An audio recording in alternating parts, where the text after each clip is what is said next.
Luca lived a quiet life.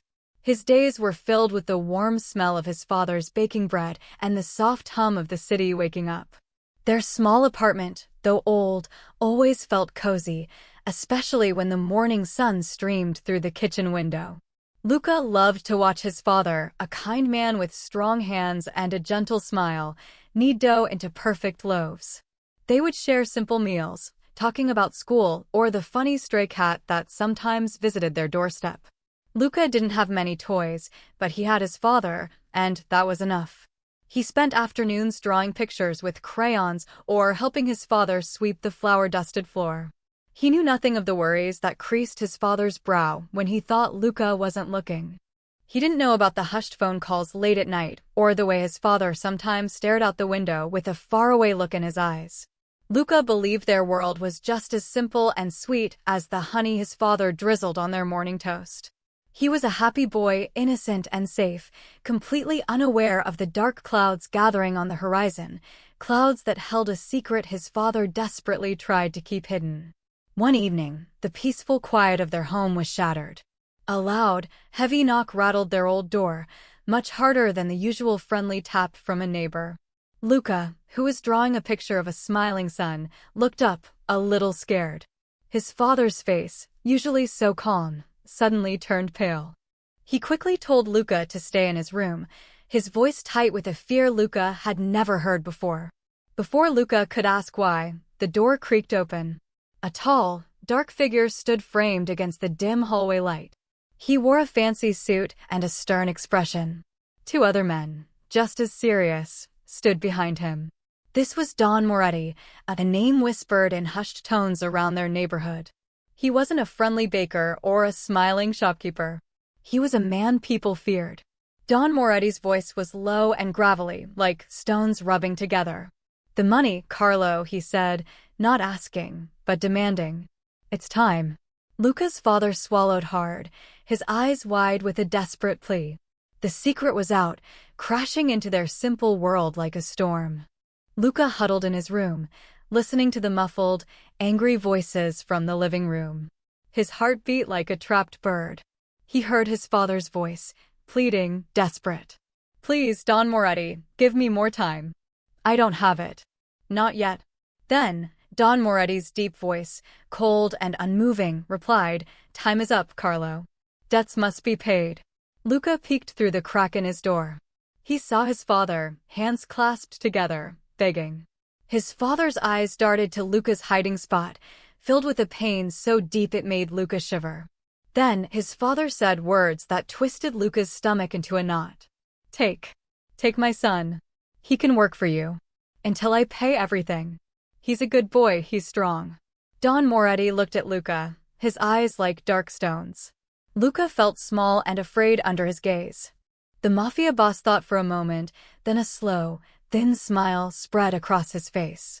"A boy, eh? A worker. Very well, Carlo. He will stay with me. And you will work tirelessly until every penny is repaid. If you fail, the boy, well, he stays with me forever." Luca's father nodded, tears streaming down his face, a silent scream in his eyes. He had traded his son for a chance at freedom. Don Moretti's cold smile sent shivers down Luca's spine. The world, which had felt so warm and safe just moments before, now spun with fear. One of Don Moretti's men, a giant with a stony face, came into Luca's room. He grabbed Luca's arm, not roughly, but with a grip that left no room for escape. Luca cried out, a small, choked sound. His father rushed forward, his face wet with tears. "Luca, my boy," he sobbed, trying to hold his son one last time. But another of Don Moretti's men pushed him back. Luca stretched his hand out to his father, his eyes wide and pleading. He didn't understand what was happening, only that he was being pulled away from the only person who mattered. His father's heartbroken face, twisted with guilt and sorrow, was the last thing Luca saw as he was led out the door. The night air was cold against Luca's skin as he was hurried into a big, dark car. He looked back at their apartment, the single light in the window seeming very far away. His father was still standing in the doorway, a lonely shadow, his head bowed. The car started with a growl, pulling Luca further and further from his home, from his simple life, and from the man who had just given him away. Tears streamed down Luca's face, mixing with the chill of a terrifying, unknown journey. The dark car drove for a long time, winding through streets Luca didn't know. His tears had dried, leaving a salty taste on his lips and a dull ache in his chest.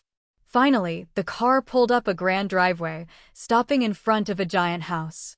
It wasn't just a house, it was a mansion, bigger than anything Luca had ever seen, even in his storybooks. Tall iron gates opened silently, and the car rolled onto smooth, shiny stones. The mansion stood proudly, its many windows dark and silent, like watchful eyes. It was made of pale stone, with fancy carvings and huge wooden doors. Inside, it was even more amazing, but also very cold. The air smelled of old wood and something else, something heavy and serious. High ceilings stretched above him, decorated with paintings. Big, shiny floors reflected the dim light from fancy lamps. There were long hallways with velvet curtains and heavy furniture, but no warm blankets or cozy corners like in his own home. No smell of baking bread, only a quiet stillness that felt lonely. This grand place, filled with expensive things, felt emptier and colder than his small, humble apartment. It was a world away, a golden cage for a boy who just wanted his father. The next morning, Luca was led to the mansion's enormous kitchen. It was bustling with activity, unlike the quiet stillness of the rest of the house. Huge ovens glowed, pots simmered, and the air was thick with the smells of garlic and roasting meats. A stern-faced woman with her hair pulled back tightly, the head cook, pointed to a pile of potatoes. "You peel these every day, and you wash dishes. No talking, just work." Luca was given a small, dull knife and a bucket. His small hands, used to drawing and helping his father with soft dough, now struggled with the tough potato skins. The kitchen staff, busy with their own tasks, barely noticed him, except for quick, watchful glances. They were Don Moretti's people, and their eyes held a mix of caution and mild pity. Luca felt like a ghost, moving silently from one chore to the next. He ate his meals alone, usually leftovers, in a small corner of the pantry. The days blurred into a routine of endless chores. He missed his father's gentle voice, the warm bread, and the simple comfort of his old home. Here, there was only work, silence, and the constant feeling of being watched, a tiny cog in a very big, cold machine. His life had become a lonely existence, far from the warmth he once knew. As the weeks turned into months, Luca, small and quiet, became almost invisible in the mansion.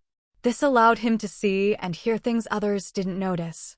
While scrubbing floors or carrying trays, he would catch snippets of conversation. Words like protection, territory, and loyalty were spoken in hushed, serious tones. He learned that Don Moretti was not just a rich man. He was a powerful figure, a boss who made rules that everyone had to follow. Luca saw men with hard faces come and go, always bowing slightly to Don Moretti. He noticed how the staff moved with a silent swiftness, always careful not to displease the boss. There were strict rules.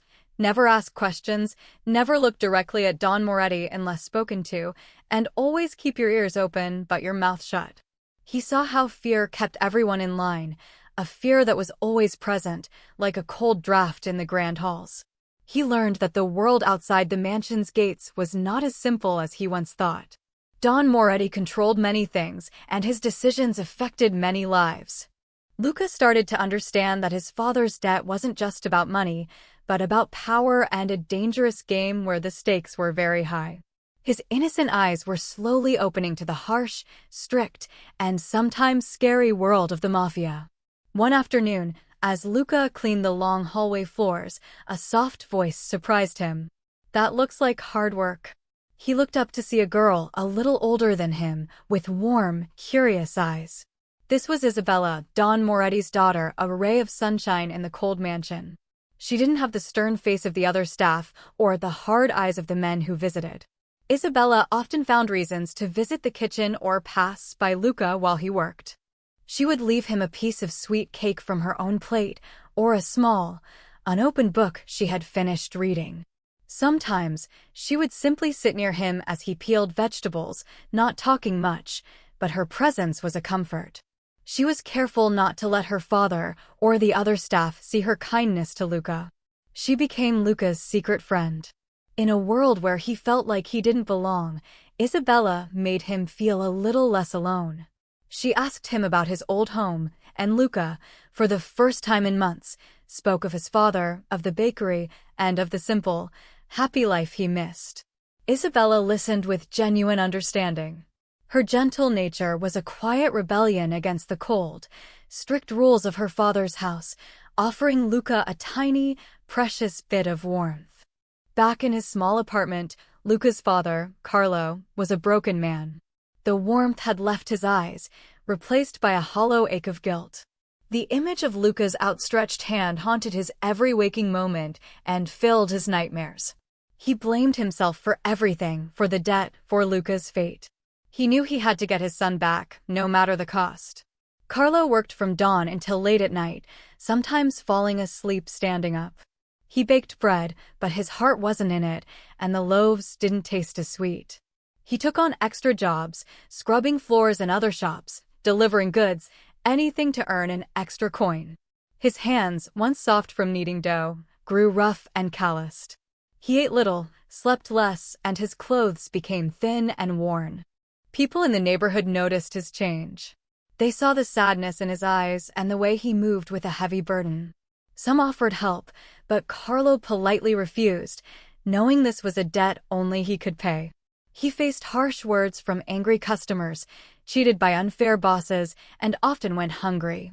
But each hardship only made his resolve stronger. He pictured Luca's face, reminding himself that every drop of sweat, every ache, brought him one step closer to bringing his son home. He would not stop until Luca was safe. Luca, though young, worked with a quiet strength that did not go unnoticed. He never complained, never shirked a chore, no matter how tiresome.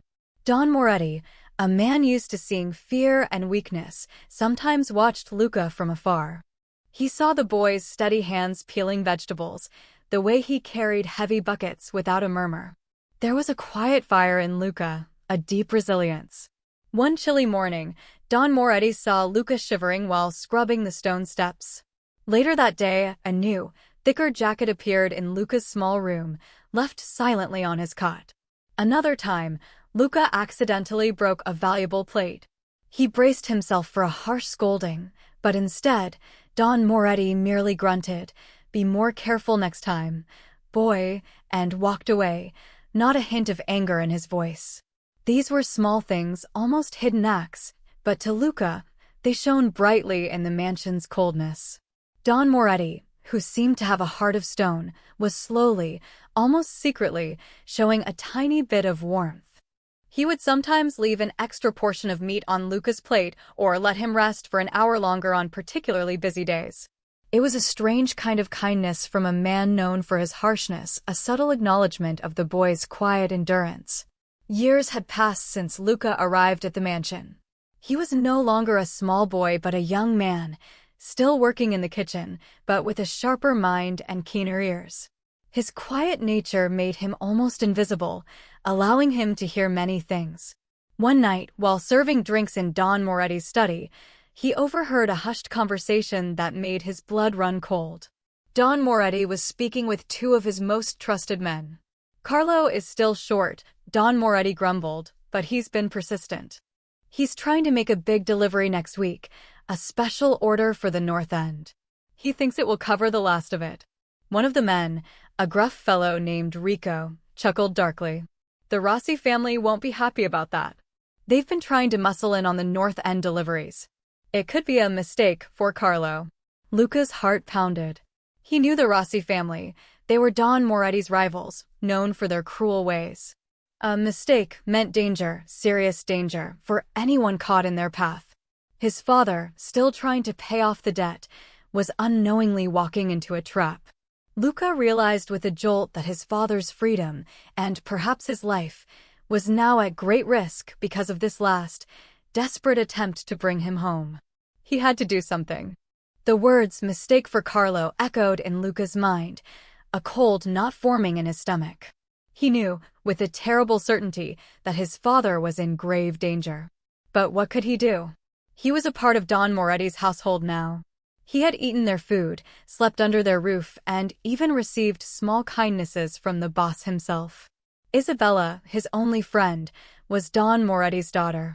He felt a strange, tangled loyalty to them, a mix of fear and gratitude. To warn his father would mean betraying Don Moretti. It would mean risking Isabella's safety and his own. The strict rules of the mansion, the silent, watchful eyes, all pressed down on him.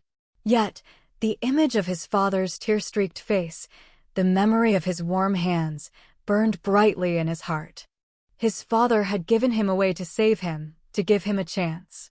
Now his father's life was on the line. Luca paced his small room, the choice a heavy weight on his young shoulders. Could he turn his back on the kindness he had received, even if it was from a dangerous man? Or could he let his father walk into a trap, knowing he could have stopped it? The decision was clear, yet terrifying. He had to help his father. But how, without putting everyone else, especially Isabella, in danger? Luca knew he couldn't directly tell his father about the trap. That would be a clear betrayal, putting everyone he cared about in danger. He needed a clever way, a hint his father would understand without anyone else catching on. He thought about his father, the baker, and the simple things they shared. Then an idea sparked. His father often delivered bread to a small shop near the mansion, a place Luca knew well. The next morning, Luca carefully prepared a special loaf of bread, one he knew his father would recognize. He kneaded in a small, folded piece of paper. On it, he drew a simple picture, a road, a delivery truck, and then a cross mark over a specific part of the road that led to the north end. Below it, he wrote only 2 words, "Be careful." He knew his father would remember his childhood drawings, the secret meanings they sometimes shared. He then waited for the opportunity. When a delivery driver from the mansion was headed towards the city, Luca, with a racing heart, asked him to take this special bread to his father, saying it was a new recipe he wanted him to try. The driver, used to Luca's quiet ways, didn't question it. Luca watched him leave, a silent prayer on his lips, hoping his father would understand the hidden message. Carlo received the special loaf of bread, surprised by the unexpected gift. As he sliced into it, he found the small, folded paper. His heart skipped a beat when he saw Luca's familiar drawing of the road and the cross mark. "Be careful," the words whispered to him. He instantly understood. It was a warning from his son, a warning about the North End delivery. The next day, instead of taking the usual route to the North End, Carlo chose a longer, less traveled path. Just as Luca had warned, as his original path was ambushed, he saw a group of Rossi men waiting, hidden and armed. They were clearly planning to intercept him, to steal his goods, and likely to hurt him. Because of Luca's warning, Carlo avoided the trap. Later that evening, Don Moretti called Carlo to the mansion. "Your delivery was late, Carlo," Don Moretti said, his voice flat. And there was trouble on the usual route to the North End. The Rossi family made a move. Carlo, standing before Don Moretti, looked at him with newfound strength. "I heard whispers, Don Moretti," he said, holding his gaze. "I took a different road. My goods are safe, and I have your money." Don Moretti studied Carlo, a strange mix of anger and respect in his eyes. He knew Carlo had been warned, and he knew who had done it. The air was thick with unspoken truths. Don Moretti stared at Carlo, then slowly, his gaze shifted to Luca, who stood quietly in the corner of the study. There was no anger in Don Moretti's eyes, only a deep, thoughtful look. He knew. He understood that Luca had warned his father, a silent act of fierce love and loyalty. It was a betrayal of sorts, yet it was done without malice towards him, only protection for a father. "Carlo," Don Moretti finally said, his voice softer than usual. "You have paid your debt. Every last penny." Carlo's shoulders slumped with relief, but his eyes still held a question. Don Moretti looked back at Luca. "And your son. He is a good boy. Loyal. Brave." He paused, then sighed. I took him as collateral. A promise. But a man's loyalty to his family is worth more than any coin. He waved a hand, a rare gesture of dismissal. The debt is paid, Carlo. And the boy's time here is also done. Go. Both of you. Luca's heart leaped. He couldn't believe it. Don Moretti, the feared boss, was letting them go. He had seen Luca's character, his quiet strength and deep love for his father, and it had touched something in the old man's hardened heart. The silent acts of kindness had not been for nothing. When Don Moretti spoke the words, "Go. Both of you," a wave of disbelief washed over Luca, followed by a rush of joy so strong it almost knocked him off his feet. He looked at his father, who was already rushing towards him, his face etched with a mixture of tears and a wide, hopeful smile. Carlo wrapped Luca in a fierce hug, holding him tightly as if he would never let go. Luca buried his face in his father's shoulder, breathing in the familiar scent of flower and warmth he had missed for so long. They walked out of the mansion, leaving the cold, grand halls behind. The city air, once a symbol of their simple life, now felt like a breath of freedom. They didn't speak much on the way home, their hearts too full. Back in their small apartment, it felt both the same and entirely different. The familiar smells and sounds were there, but the quiet peace was deeper, earned through hardship. Luca was no longer the innocent boy who drew pictures of smiling suns. His eyes held a wisdom beyond his years, a quiet strength forged in the Mafia boss's house. His father, Carlo, was still a kind baker, but the guilt had faded, replaced by a profound respect for his son and a new understanding of the dangerous world around them. They were reunited, but they were not the same people who had been torn apart. They were stronger, wiser, and their bond, tested by fire, was unbreakable. Life for Luca and his father slowly settled back into a rhythm, but it was a rhythm played on new strings. The bakery thrived, filled not just with the scent of bread but with a newfound gratitude and quiet strength. Luca, no longer a child, found his place beside his father, helping with the business, but his mind carried more than just recipes. He remembered the strict rules of the mansion, the silent observations, the careful listening. These were not just memories of fear, but lessons. He learned to read people, to understand unspoken words, and to see beyond the surface. He learned the value of true loyalty, not the forced kind, but the loyalty that came from the heart, like his own for his father, and Isabella's quiet kindness. Luca chose to use these lessons for good. He became a protector of their small community, a quiet voice for those who couldn't speak for themselves. He knew when to offer a helping hand, when to speak a wise word, and when to stay silent. He helped resolve small disputes among neighbors, always fair, always just. He became a man respected for his calm strength and clear mind. The shadow of Don Moretti's world never truly left him, but Luca had turned its darkness into a light, guiding him to build a new life, free and strong, built on the solid ground of family and honest purpose.